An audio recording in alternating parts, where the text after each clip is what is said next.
கர்த்தருடைய பரிசுத்த நாமத்திற்கு மகிமுண்டாகட்டும். ஆண்டவராகிய இயேசு கிறிஸ்துவின் நாமத்தினாலே அன்பு கர்த்தருடைய பிள்ளைகளாகிய தங்கள் அனைவருக்கும் ஸ்வீட் ஊழியத்தின் சார்பாக வாழ்த்துக்களையும் ஸ்தோத்திரங்களையும் தெரிவித்துக் கொள்கின்றேன்.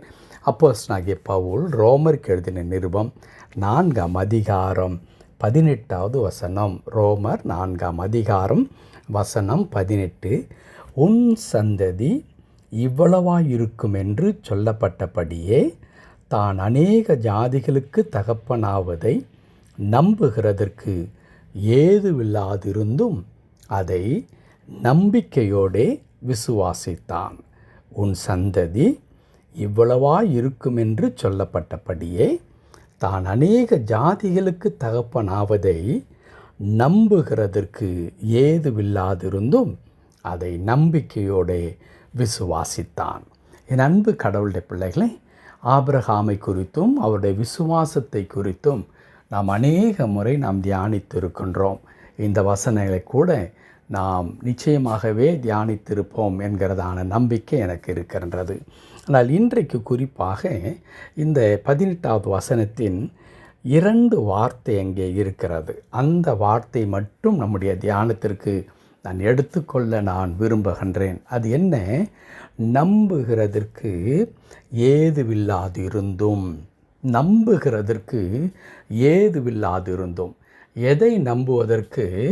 தான் அநேக ஜாதிகளுக்கு தகப்பனாவேன் என்பதை என்று கடவுளால் சொல்லப்படுவதை நம்புகிறதற்கு ஏதுவில்லாதிருந்தும். ஏதுவில்லாதிருந்தும் என்றால் அதற்கான வாய்ப்புகள், சாத்தியக்கூறுகள், நடைமுறையில் அது செயலில் வருவதற்கான எந்த விதமான சூழ்நிலைகளும் இல்லாதிருந்தும் என்று சொல்லி அதை நாம் விளக்கமாக புரிந்து கொள்ளலாம். காரணம் என்ன? ஆபிரகாம் மிகுந்த வயது சென்ற ஒரு மனிதனாக இருக்கின்றார். சாராள் அப்படியே வயது சென்ற ஒரு ஆபிரகாமுடைய மனைவியாக இருக்கின்றார். இவருடைய இருவருக்கும் ஒரு குழந்தை பிறப்பது என்பது எப்படி அதற்கான சாத்தியக்கூறுகள் இருக்கும் என்பது இயல்பாகவே ஒவ்வொரு மனிதர்களும் அது ஏற்றுக்கொள்ளக்கூடிய, ஒப்புக்கொள்ளக்கூடிய ஒன்றாக இருக்கிறது. ஆகவே தான் அந்த காரியத்தை குறித்து கர்த்தருடைய வார்த்தை சொல்லும் பொழுது தான் அதை நம்புகிறதற்கு ஏதுவில்லாதிருந்தும் என்று இங்கே எழுதப்பட்டிருக்கிறது. என் அன்பு கடவுளுடைய பிள்ளைகளை, நம்முடைய வாழ்க்கையில் கூட அநேக காரியங்கள் நம்புகிறதற்கு ஏதுவில்லாதிருக்கிற நிலைமையை நாம் பார்த்து கொண்டிருக்கலாம். நம்முடைய கடன் பிரச்சனை இமாலய மலையை போல அது உயர்ந்து நின்று கொண்டிருக்கலாம். எப்படி அதை தீர்க்கப் போகிறோம் என்பதற்கு எந்த விதமான அறிகுறியும் தெரியாத ஒரு நிலை இருக்கலாம். மருத்துவர்களெல்லாம் கைவிட்டு நம்முடைய ஆரோக்கியம் அவ்வளவு மோசமான ஒரு நிலைமைக்குள்ளாக இருக்கலாம்.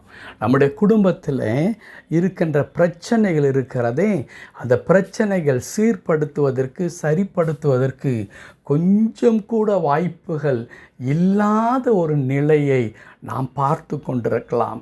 நம்முடைய தொழில் திரும்ப கட்டப்படுவதற்கு சற்றேனும் வழி பிறக்குமா என்று சொல்லி நினைத்தால் காத்திருந்து நான் சோர்ந்து போனதுதான் மிச்சம் என்று சொல்லுகிற அளவிற்கு அங்கே பிரச்சனையுடைய ஆழம் மிக மிக அதிகமாக இருக்கிறது. இப்படியெல்லாம் இருக்கும் பொழுது சரியாகிவிடும், மாறிவிடும் என்றெல்லாம் நம்புவதற்கு ஏதுவில்லாத, சாத்தியமில்லாத ஒரு சூழ்நிலை நம்முடைய வாழ்க்கையில் கூட இருக்கலாம்.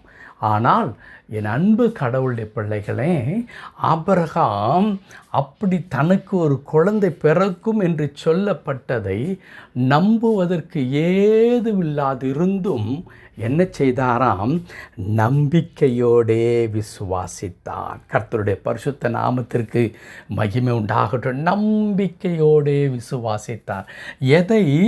நம்புவதற்கு ஏதுவில்லாதிருந்தும் அதை நம்பிக்கையோடு விசுவாசித்தார்.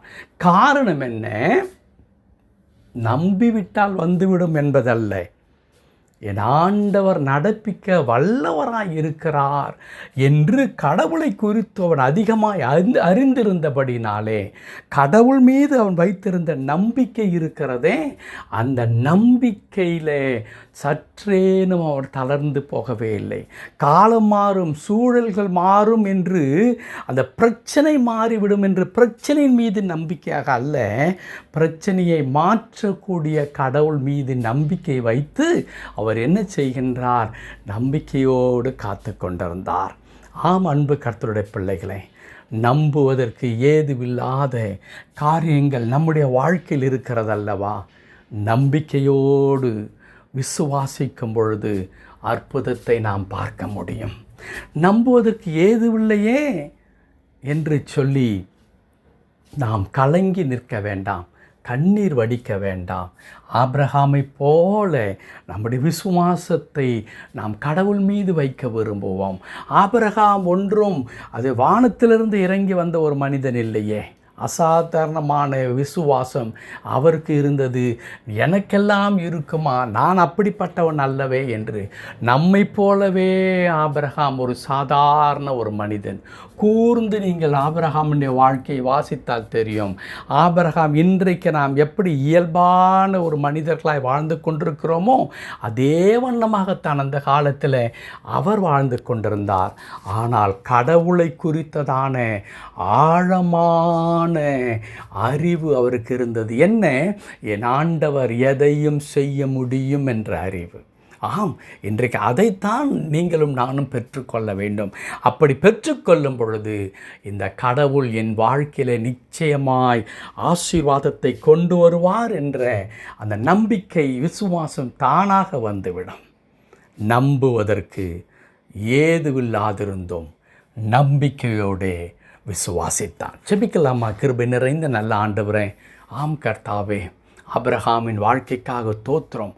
ஆபிரகாம் எதையும் நம்புவதற்கு ஏதுவில்லாதிருந்த நேரத்தில் நம்பிக்கையோடு விசுவாசித்தான். காரணம், வாக்கு பண்ணினவர் அதை நிறைவேற்றுவதற்கு வல்லவராய் இருக்கிறார் என்பதை ஆபிரகாம் ஏற்கனவே அறிந்திருந்தார். ஆண்டவரே, ஆம், அப்படிப்பட்ட அறிவை எங்களுக்கு தாங்க. உம்மை குறித்ததான ஆழமான அறிவு, என் ஆண்டவர் எவ்வளவு வல்லமை உள்ளவர் என்பதை நாங்கள் புரிந்து கொள்வதற்கு எங்களுடைய கண்களை கடவுள் திறந்தருளும்படியாய் நாங்கள் செபிக்கிறோம். எங்களுடைய அவிசுவாசம் நீங்கள் எங்களை வர்த்திக்க பண்ணும், விசுவாசத்தை வர்த்திக்க பண்ணி எங்களை பலப்படுத்தி, ஆண்டவரே, எங்கள் வாழ்க்கையில் கூட நம்புவதற்கு ஏதுவில்லாத இடங்கள் எத்தனையோ உண்டு. ஆண்டவரே, மாற்றம் வரும், சரியாகி விடும் என்று நினைத்து பார்க்கக்கூட முடியவில்லை. ஏனென்றால் நாளுக்கு நாள் அது பெரிதாகி கொண்டே இருக்கிறது. ஐயா, அது எவ்வளவு பெரிதானாலும் என் ஆண்டவர் ஒரே ஒரு வார்த்தையில் அவற்றை மாற்ற முடியும்.